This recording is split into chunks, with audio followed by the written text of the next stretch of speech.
Hi there, welcome. The COVID-19 global pandemic has left a personal imprint on all of us. And today we're getting real and engaging in dialogue about the impacts that have negatively affected many young people's mental health. From social isolation, change in our daily habits, to working from home, these alterations have carved their way into our daily lives and offered paths of potential learning, yet also of friction and misdirection at times. Today's conversation is so good. It's about many things, but in some, it's a vulnerable reminder that there is an opportunity for adaptability, for persistence, resiliency, and personal growth amidst the destructive demands of today. I'm joined by three individuals to hear of their experiences, and I've connected with them using the wonders of Zoom. So please, whoever you are, know that you're strong and that you're in good company today. Our hope through this conversation is that you find hope and that you find ways to construct mindful, healthy habits to thrive and survive. A special thanks to Cultivate and Kelsey for partnering with us and offering professional insight to help us understand more. So without further ado, let the conversation begin. Well, welcome everyone. My name is Pete Morrison and I work for Brentview Church, journeying alongside our young adult community. And today we're joined with two people whose names occur frequently in regular conversation within my community. And I'm thrilled to introduce Carol Friesen. Joining us today. She is a mother, a wife, and a passionate advocate for intentionally investing in her kids during every age and stage. Carol, welcome. Thank you. Carol, maybe you could tell us a little bit about yourself and what you work at and how many kids you have. Yeah. I am a mom of three adult children now and a wife of one husband. And our kids are, Zach is 23, Courtney is 20, and Levi is 18. So I hope I got all those right. I'm sure I'll hear about it if I didn't. And I myself am a registered nurse, and I am a manager at a complex long-term care unit. And that is kind of my day job. And evening and night, actually. That's awesome, Caroline. Well, hey, welcome to the conversation. We also have joining us tonight, we have my friend Kelsey Fisk, who works with Cultivate, who are a group of passionate, like-minded clinicians who want to help grow the life that you desire. They offer psychology, counseling, assessment, and educational services right here in our city. Kelsey, thanks for joining the conversation. How are you doing today? I'm good. How are you, Pete? I'm pretty good. Kelsey, can I put you on the spot and ask you a quick question? Sure. Why is this? We've sort of named this conversation "Practicing the Mindful Art of Survival." And can I just put you on the spot right now and ask you, why is this conversation interesting to you as a professional? Well, I think going through something like we've all gone through for the last year and a bit now, anything that kind of impacts our day-to-day life and gets us to question the status quo, I think is always important.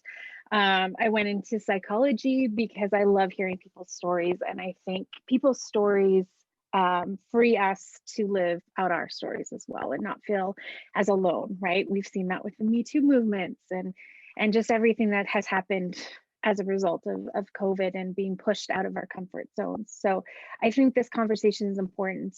When you sign up for parenting, you kind of think, oh, 18, they're leaving the nest, they're going to college and they'll continue on their way. And COVID's kind of put a wrench in those plans or got people thinking differently. And I definitely in my practice have seen parents, families, kids just struggle with the big existential things of what does this mean and what are we doing with our life. So yeah, that's, I think, a long-winded answer, but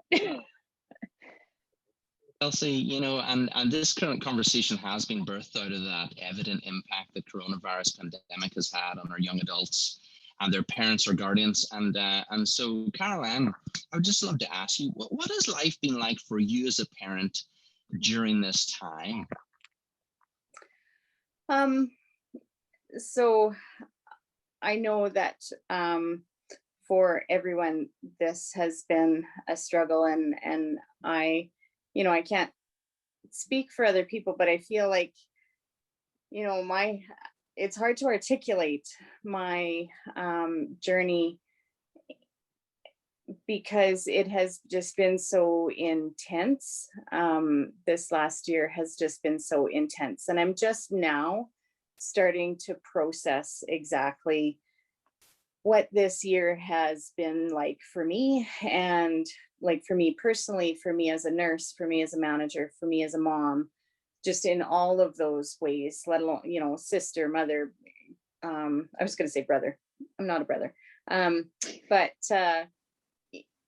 it's just been such a whirlwind. And I know, the first probably 4 months of the COVID, because of the nature of my work, I honestly don't remember a lot of those first probably 4 months outside of a work context. And so that's hard, but also I know that I couldn't have done anything different. And so I just make a choice every day to realize that this wasn't a surprise to God, and he knew what was coming, and he knew the journey that we'd be on this whole year. And as a mom, I just have to trust that God knew, and that he was there. And I try not to feel like, and just think about wallow in all of the, oh, I missed this or I missed that, but it was just different than we expected, and that's okay. My experience as a mom, I the first little while, I just had to kind of pass the baton and pass the torch to the kids and to David, and just be able to be there for my staff and for my residents and their families, and work was just so intense. And looking back, I feel like, it was almost like I had been making deposits into my relationships with my kids for 23 years. And I needed to make a lot of withdrawals in those 4 or 5 months or 12 months. And I just had to trust that there was enough relationship there that we could weather the storm with me not really so present as mom in that season. And I think we did. And in preparation for this talk, I, was feeling very inadequate, honestly, and just went to the kids and said, like, I don't know if I have the legitimacy to speak to this. And it was pretty powerful for me for my kids to say that, yeah, you know what, Mom, we did okay, that I did okay, that our relationship is okay. And so, yeah, for me, it's just been pretty intense to try to balance being a mom to 3 adult kids, and to know how to navigate work, and what are my expectations of myself as a nurse, as a manager, what are my expectations of myself as a mom, and to always come back to the fact that, nobody in our lifetimes have had to navigate this. And it's okay. It's okay to be sad. It's okay to be mad. It's okay to be hurt. It's okay to be a bit of a mess. And on the occasion that we're okay, it's okay to be okay. And to not be in crisis. Yeah, just to really treasure and pay attention to all of those moments. I love that, Carolyn. It's so true. I think as parents, right? Like we put all this pressure, especially mamas, that we need to know and we need to take care, but we are human and going through something so unprecedented. I think the biggest word is grace this year, right?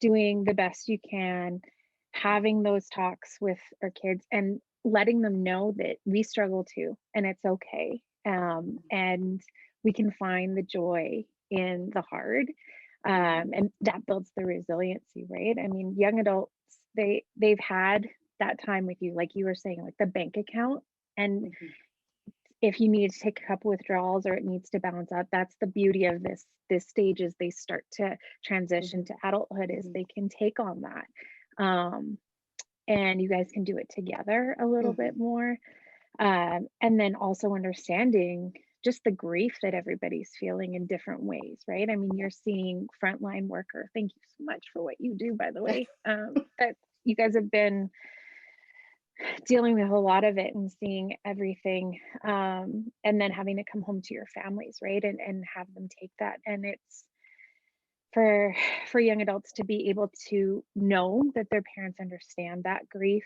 and that it's a safe place to talk about it. It just keeps that conversation going, right? Yeah. I just love what you said, about like self-reflection, and then you mentioned about collaborating with your kid, like letting them know where you're at, like this open dialogue with your young person, with your family. And I think it's just so important, moving forward, this open dialogue with those that we're leading alongside, journeying alongside. And so, Kelsey, maybe you could explain to us a little bit about like what is going on for a young adult through this, through their development during these years, these formidable years, and phase, like this phase of life. Right.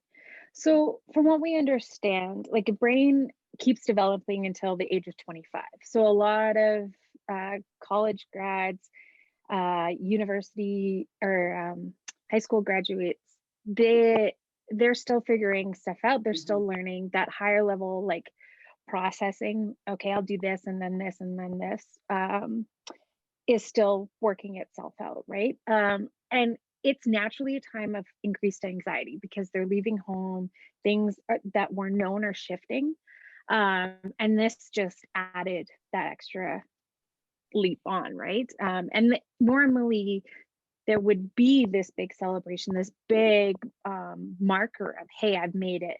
And now I move on to this next step. And so for young adults, having those markers is really important. It's kind of a celebration. It's kind of like I've arrived. It marks that time for them. As well, they're trying to figure out their place in the world. They're stepping out into more independence. They're developing, we see a lot of social consciences come out and like rallying for causes and what they believe in. And there's just this sense of wanting to go and make the world better. And so it's been a real struggle because their peer group, which is their main source of support kind of at this time, as they're kind of cleaving from their families, has been stunted, right? And they're kind of stuck. And they get a little bit of a vertigo sometimes because they're just stuck at home and they have mom and dad or mom or whoever, maybe helping them out. And it's hard to know what the boundaries are and where, how they're supposed to contribute, because this is not the plan, right? And so having to go through that, I think, is definitely something. And it totally depends. Like each and every person came to this pandemic with a personality and anxiety and stress, depending on personality, depending on how it was talked about previously, triggers like different reactions in people. Some people freeze in those, some people thrive in it and they can figure that point out. Others, it's that identity crisis, right? Of, oh crap, now what is this? So it's understanding that it's okay to not be okay, but also they don't have the litmus test of the other people their age around them too. So that answers your question. Yeah, it's a lot of adjusting and a lot of shifting, right? And there's a lot more responsibilities put on young adults.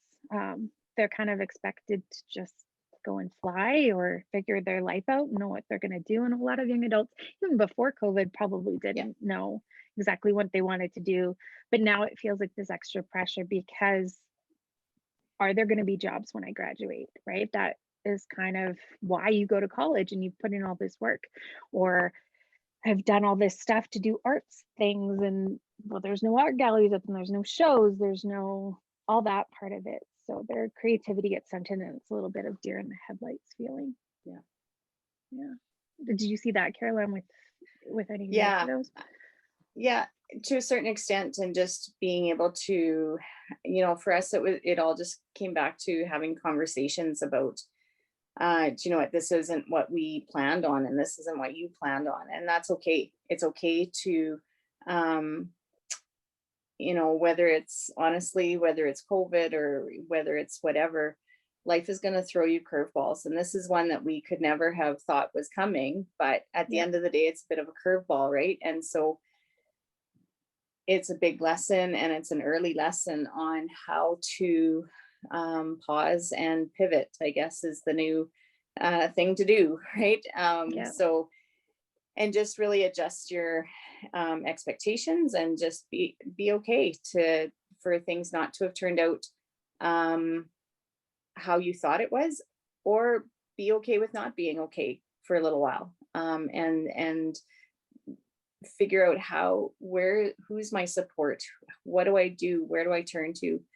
And the other thing that was significant for me was, as a parent and through all of this, back when Courtney was younger, David and I attended a parent support group for kids who have had strokes. And so I so clearly remember a mom coming and talking to us, and her daughter had a stroke a little bit older. And she said, you know what, you just make sure you don't blame everything on the stroke, because sometimes your kid is just having a temper tantrum, and they would have anyways. And so for me, it was a matter of, you know what, my kids are young adults, and some of these struggles, possibly a lot of these struggles, we would, or whether it was a struggle or just a whatever, we would have been going through that one way or the other. And it wasn't the COVID's fault. It was just our stage of life and our transition. And one of the things I've tried to do this year is just look at the blessings that have come in this time. I got time with my kids in this season that I never thought I would get. And it has been so precious. I've had them all home more than what I anticipated in this season. And was it expected? Nope. Was that the plan? Nope. But for my mom's heart, I wasn't ready for my baby to move to Toronto. And if he would have, it would have been fine. I'm sure it would have been fine. But I was kind of okay that he decided not to go. But and I'm excited for what he does do eventually. But it was just knowing that, this year in some ways has been a bit of a gift. So to treasure that and to talk to them about that and help them to see, do you know what? It didn't turn out like we planned, but there is good in it. There has been blessing for them and for me as a mom, for us as parents. there's been a lot of blessings. So yeah. Caroline, you have a great way of taking something that could potentially be negative and shifting my focus. I appreciate your positivity. Just with the gift with your young adult family at home with you, you have more instances to observe behaviors of young adults, your kids, as they go about their everyday lives now. So my question to you is how have you seen like the pandemic impact your young adult family? We've heard a little bit from Kelsey about like what is happening for a young adult, but like as you observe your family at home, have you seen an impact on your young adults, or maybe in their motivation, or have felt stuck? Tell me a bit about that if you would. So last year in March, when everything kind of shut down, so Levi was just finishing grade 12. So those 4 months or so of me just being non-existent a little bit. He maybe didn't finish grade 12 the same as what he would have had he had a more attentive mother at his elbow. And he did fine. He graduated. And you know what? Blessings on you. You know what? It's fine. So he had to kind of shift into working a bit more independently, not having mom to remind him all the time. And again, like we've been on this journey long before COVID, the concept of moving from control as a parent to influence as a parent, or collaboration. And so we had started that journey a while ago, right? And so it just came to a much more abrupt, not end, but, and with Courtney, she was already in Vancouver and finishing up second year. And on a Sunday afternoon, David just decided, no, the numbers in BC were starting to get out of control. And he came out, and I was sitting out on the porch, and he just said, I'm going to get Courtney. And I was like, oh, well, when are you going to go? And he's like, no, I'm going to pack a bag right now and I'm going to get her. I'm like, oh, okay. I will phone and tell her that you're coming. And he just went and picked her up and brought her home, and because he was just worried that things were kind of getting out of control. And so then she came home, and we kind of put her into isolation for a few days, just, because we didn't know what else to do. And she said to me at one point, she said, Mom, should I be concerned that I don't notice a difference in my life, whether I'm in isolation or not in isolation?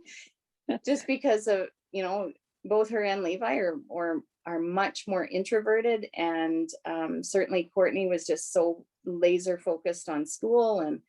And I was like, you know what, maybe at some point that might be a concern, but not right now. So she just kind of carried on and was home for the summer. Zach has had more of a struggle. He is the most extroverted out of all of us, and he needs people. He needs that face-to-face. He needs his friends. He needs just interaction. And so he has had the hardest struggle. He has had a journey with anxiety and depression pre-COVID, and certainly the COVID didn't help. And so it has been, I think, the most intense for him. He, again, those first 4, 5, 6 months, took it like a trooper. He just, part of me struggled with some guilt, because I knew that my kids, my family were, they took this so seriously, because they knew of the impact that it would have on me, and therefore on my residents and my staff. And they just did what they needed to do, and they stayed at home, and they became near professionals on gaming, whatever they were doing. And so but then after a while, it starts to wear, right? And it just gets really, really hard. It gets frustrating. And so I've seen it kind of develop differently with each of them. But I know that, yeah, for those extroverted kids that need that interaction with people, it's been hard. So we've had to, we've tried to think of things to do that, is safe and is in the context of the rules, and try to think outside the box and things that, how I don't think we've ever before had so many bonfires in our backyard, and like, it's so cold. But just to be able to see somebody, and to have a visit and stuff. So just trying to navigate, how do you help each of your kids differently to meet their own needs? Yeah. Thank you, Caroline. I'd love to pull in Kelsey just at this time. Kelsey, do these behaviors sound familiar to you in your line of work? Is this normal? Is this familiar to you? Yeah, I think, Caroline, you kind of had the three of them with their three different personalities, and it's kind of a bit of a breadth of what we see in practice. COVID has just kind of highlighted any sort of issues that were already percolating. And then just the stress of how people have managed it, and when it got too much, and everybody had a different point, right? Whether it was right away, that initial like panic, stress, things were getting taken away, people started experiencing right away. Some people were more of a slow burn, and now we're seeing kind of that influx, because people are just tired, right? And the anxiety and the depression, and they just feel like a lot of things are out of their control. I think, a lot of kids are feeling like because as parents, right, we want to protect our kids.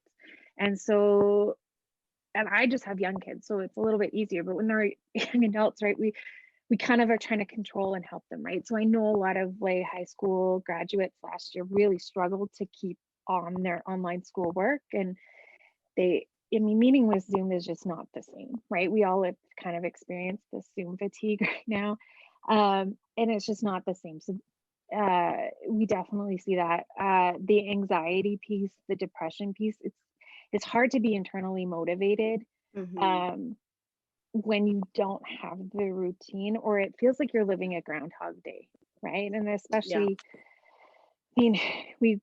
we're so busy, and then all of a sudden everything stopped. And just knowing what to do for your kid, right? Because you can't micromanage them. It's, I love how you said like becoming that influence as opposed to control over them, right? And how do you influence them and show them, okay, so we don't really have a structure, but what if we made a culture of routine in our home, right? Where we still get up every day, we still get dressed, we still, have a bit of structure, because that's what you can control, right? And that's kind of where we've started, at least with my clients, to handle the stress, is just focus on what you can control. And what we control is our attitude and how we show up. And it may seem silly to get dressed up and have a shower, or just to get out of the pajamas and make your bed and but it reminds our brains, okay, we still have stuff to do, and it creates kind of that momentum for the day. But it's tricky. And depression, especially if people aren't reaching out as much because of the Zoom fatigue, a lot of people are suffering in silence, and if parents are off at work, it's tricky, right? So being able to check in with your kids as you've done, and making sure that they're having and trying to be creative, like, oh, I see that you haven't seen your friends, would you like to have them over for a backyard barbecue or something that we can at least feel some semblance of normal, right? So I think all of that is important, right? It's teaching them life skills, but it's also honoring where they're at, and giving them something to hang on to, something to control to. And we had, I've tried, again, like, even before COVID, like just that communication and connecting with your kid, and have tried to be purposeful about asking them, okay, how is your heart? How is your, how are you doing with God? And how are we? Because those are tricky times too, when you feel at odds with your kid and it's stressful and there's angst and you're not, should I say something? And again, you're not, it's that moving from control to influence, and how much do I push? I don't want to nag. I don't want to, I always say that, with Zach, when he went to university, he decided to stay home and go to U of C, but he could have just as easily have been going to Toronto, right? And so I always had to ask myself, okay, if he was going to Toronto, if he was at school in Toronto, would I know this? Would I need to know this? Would I? And so navigating that, having an adult kid at home, going to university, how much do you be involved? But then, enter the COVID or enter whatever kind of stressful situation, and you still want to have, I wanted to have those points of connection where knowing that, whether somebody struggled with anxiety and depression before, we've heard all the stories about how, just your own mental health is just so important. And so making a point of checking in with each of the kids and trying to know what is the right question for each different kid. What am I listening for in their voice? What am I, because each kid has a different personality, right? So something that might be stressful for Zach isn't going to be stressful for Courtney and not for Levi. So just knowing what their pressure points are, and just openly asking them, like, how are you doing? Are you doing okay? Like, come and talk to me. Let me know. And man, there's nothing like getting that midnight phone call when your kid is sobbing on the other end of the phone and you know that this is not okay. So those are tough moments to navigate, but just teaching your kid, and sometimes having to model for your kid that, again, we've talked about it's okay not to be okay, right? In December was just a brutal down point for me, and Courtney was home for Christmas, and standing in the kitchen, and I was like, I don't know, started thinking about work for something, and suddenly realized I was standing in the kitchen just sobbing. And Courtney was at the dining room table, and she looked up, and I was like, I think I'm not okay. And just, it was a surprise to me, kind of how hard it was to be that vulnerable with my kids and to let them know, do you know what, I'm not okay. I fully trust that I will be okay again, but I'm not okay right now. And okay, what do I need to do to get help? How do I get help? Who do I get help from?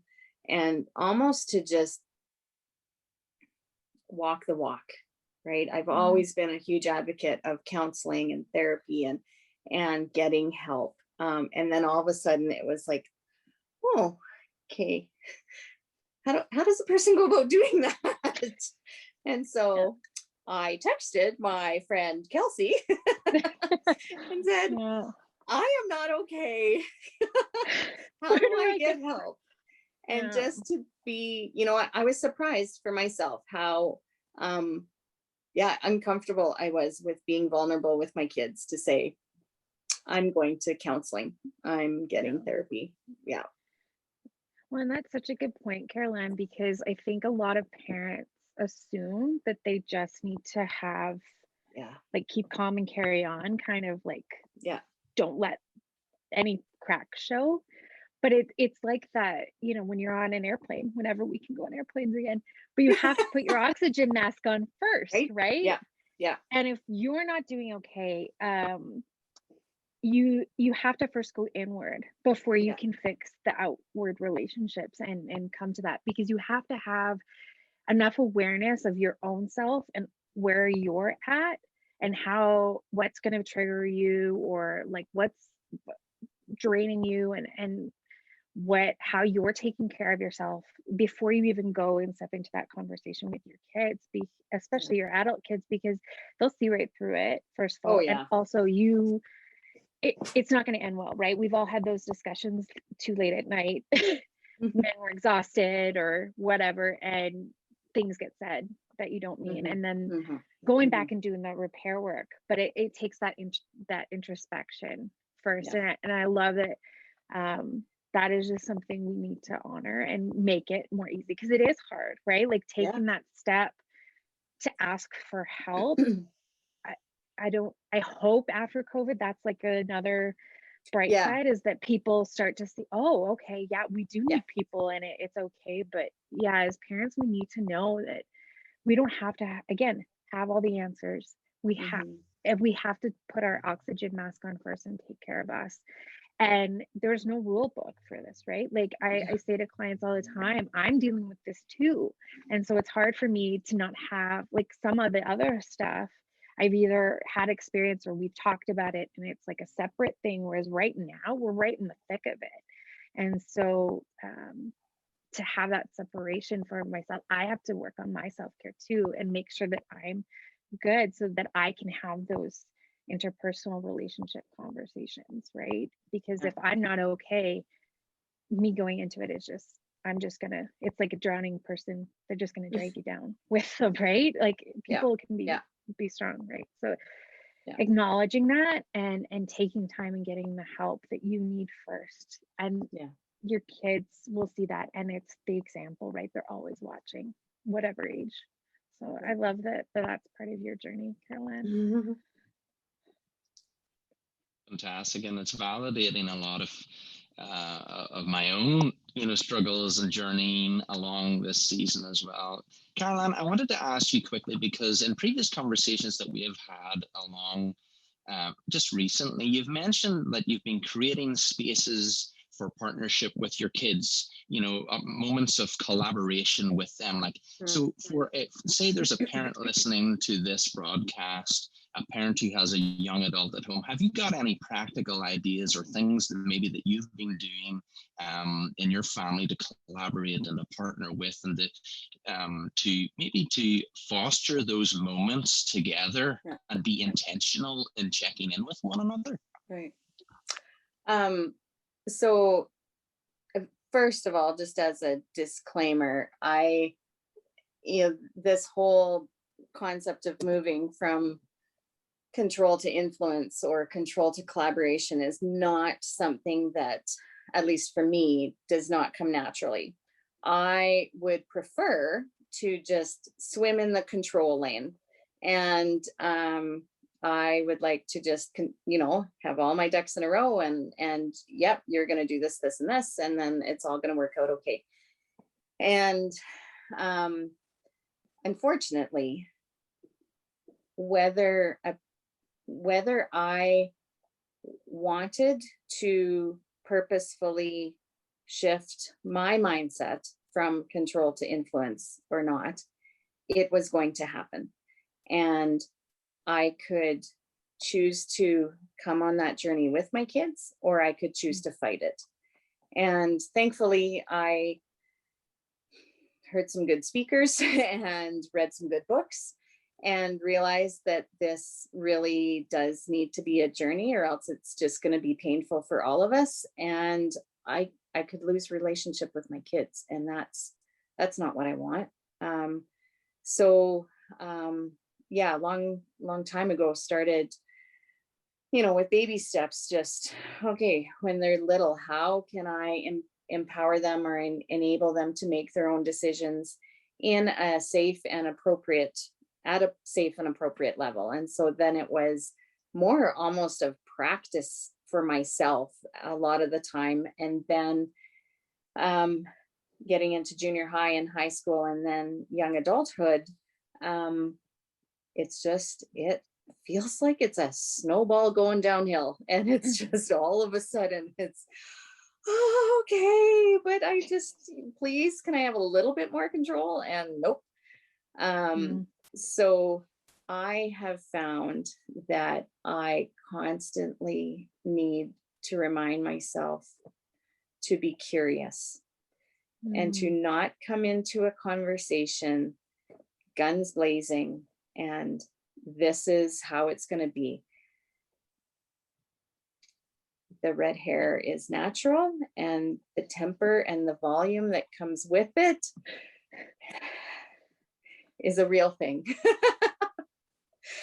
So it has taken and is and will always take so much practice to take a breath and try to be curious.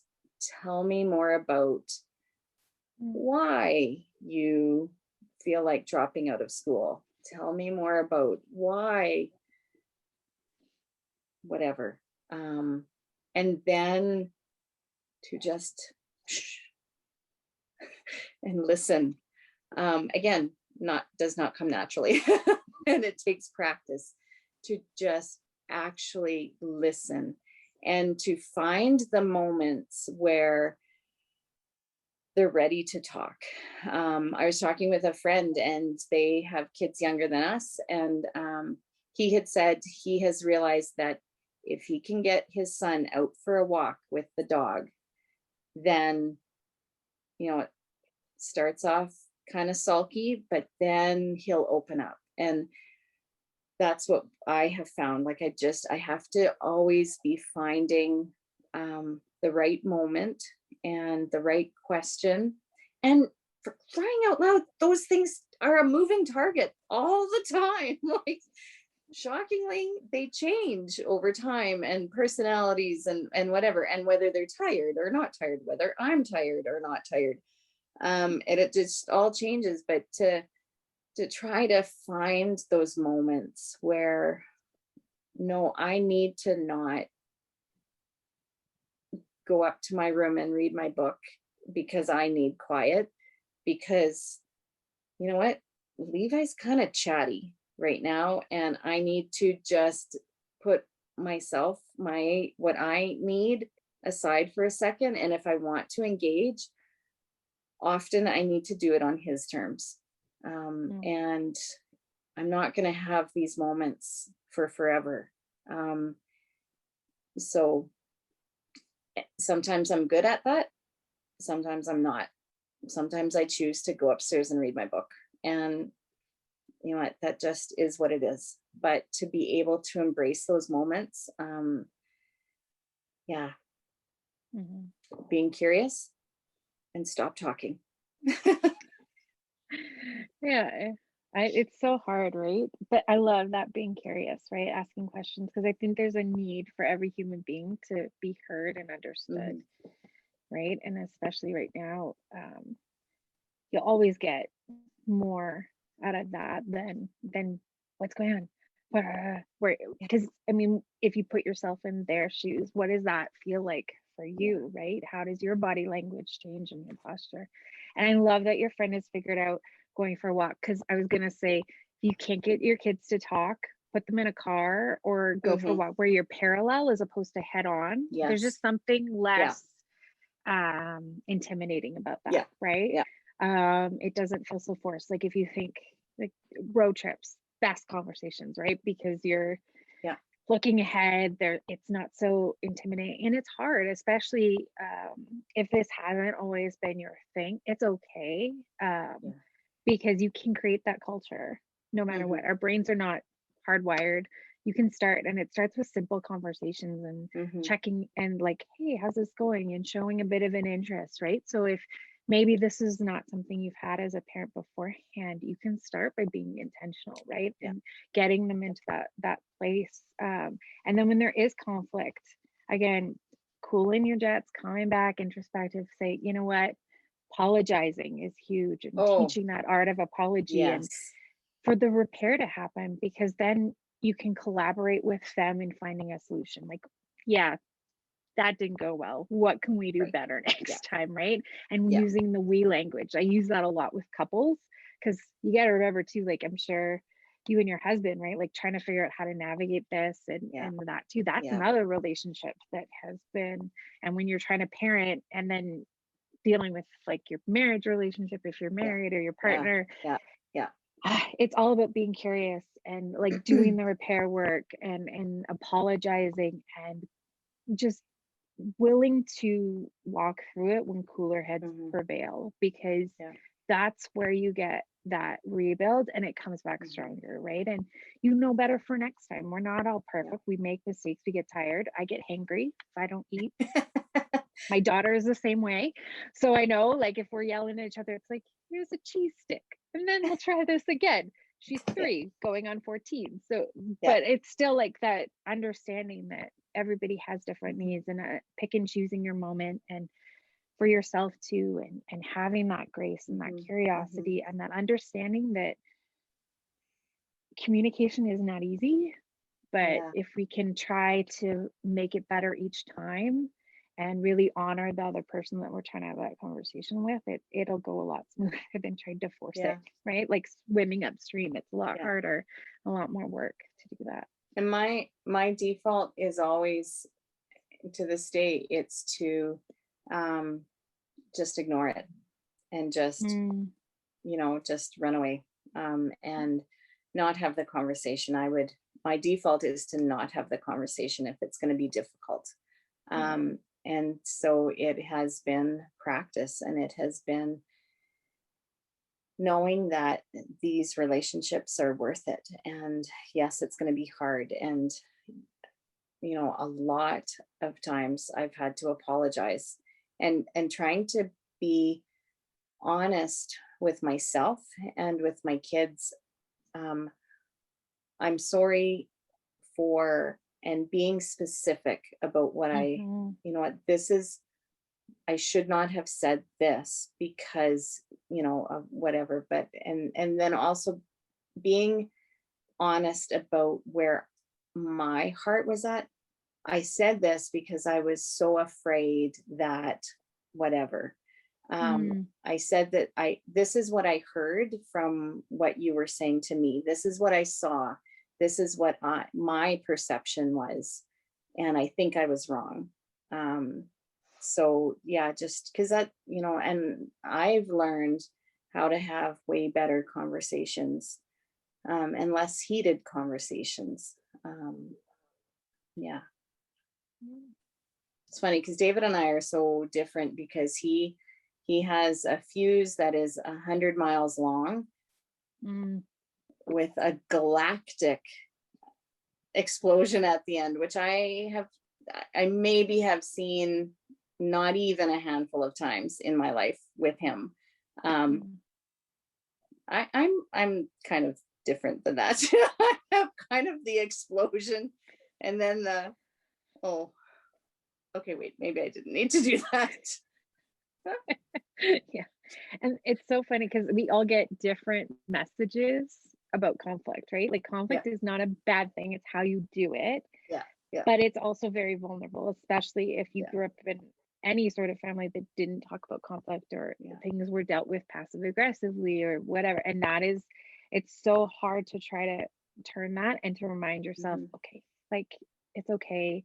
This is like maybe my perception was off. Like this is a story I was telling myself. Like it's those little pivots to build back the trust, to help the understanding, and to recognize that when we're feeling emotions, ignoring them doesn't make them go away. It just makes them bigger. And so being able to have those conversations, even if it's a hard, difficult one and it leads to a bit of conflict, that's how you make them small again, right? Like that's how you deal with them and diffuse them and take away the power that they have because it builds understanding. So. Absolutely. This is fantastic, Caroline. A couple of things that you mentioned there that really jump out for me, being vulnerable with those who are in your house and space of influence, communicating carefully, listening is huge for Pete. It's huge for all of us, listening, communicating carefully. You know, I'm moving into this world of control versus collaboration, and you know, seeing yourself as an influence in your house, and being empathetic towards our young adults, but also to ourselves as well. And we touched a little bit on how to navigate conflict well as well. I just wanted to ask you, I've just got a couple more questions here, Caroline.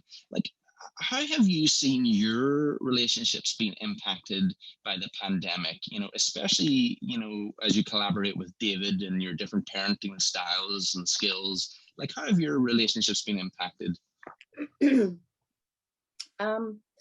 Honestly, I think that I'm closer to each of the kids now than what I was a year ago,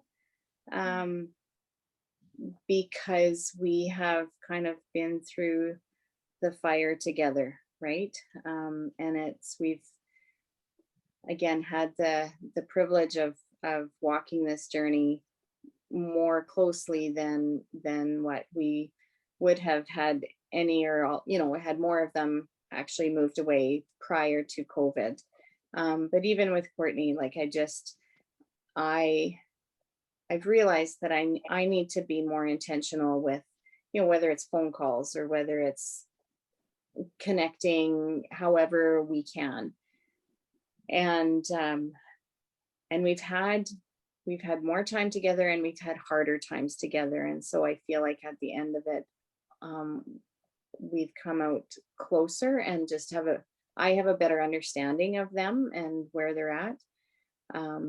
And yeah, I think with David too, like no parent ever signed up to have to do this through a pandemic. And both of our jobs have been pretty intense through this. And so, yeah, just learning how to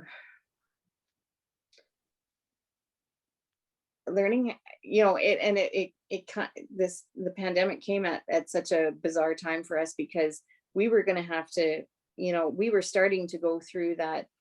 What does life look like for us after our kids move out anyways? And we were having to, you know, kind of look at each other and say, what do we enjoy doing again, whether it's together or as individuals? Like, do I have my own identity? I think I did at one point, but you know, and so having to negotiate, like having to just go through all of that in the midst of a pandemic, you just have to, you have to kind of get there faster. And so, yeah, with the kids and with David, it's just been, you know, it's not been easy at all. It's been a hard year, but you know, the struggle's been worth it, to stay close. That's great. Well, Caroline, maybe just one more question for you, since our time is short. What's been hard for you, or what has been maybe a surprise for you during this time? We've been on a journey of all sorts of emotions, but what has jumped out and has surprised you along the way? Or what's been really difficult along the way?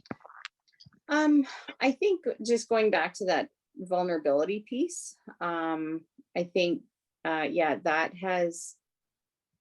was a surprise to me, how hard it was to be that vulnerable with my kids, to be able to say, I need help. I'm not okay. And I don't know if it was a surprise, but it was a surprise to me to hear my kids tell me, Mom, that's such a great decision. You know, you really, yeah, you know, go for therapy, go like for counseling or whatever. And for them to just, it was like, not that it wasn't a big deal, but it was just like, well, of course you would. And I think that's the beauty of this generation, right? Like going for counseling, mental health, that whole world of things is just of course you would. And so that was beautiful to be able to just walk that journey together.